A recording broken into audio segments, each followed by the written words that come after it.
Buonasera e ben ritrovati con una nuova edizione del TG Flash di New Sicilia. Di seguito i titoli più importanti del pomeriggio. È morto a 24 anni dopo qualche giorno di agonia all'ospedale civico di Palermo un giovane accoltellato al torace. Il ragazzo originario del Gambia si era trasferito da tempo nel capoluogo siciliano, aperta un'inchiesta per omicidio.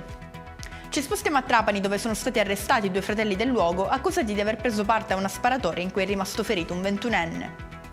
Incidente sull'autostrada A18 nel tratto tra Fiumefreddo e Giarre in direzione Catania. Alla guida dell'auto una donna che viaggiava in compagnia di due figli, in gravi condizioni il più piccolo, di 10 anni. Si è tenuta oggi a Enna la cerimonia di consegna degli attestati ai nuovi volontari della Protezione Civile specializzati nelle attività antincendio boschivo, presenti tra gli altri il governatore Renato Schifani e il capo del Dipartimento Salvatore Cocina. In conclusione il meteo, sole, bel tempo e un'improvvisa ondata di caldo, questo è il quadro meteorologico previsto per domani. I picchi più alti si registreranno a Siracusa con temperature che sfioreranno i 30 gradi. E con questo è tutto, prossimo appuntamento lunedì alle 13:30, grazie per averci seguito e buona serata.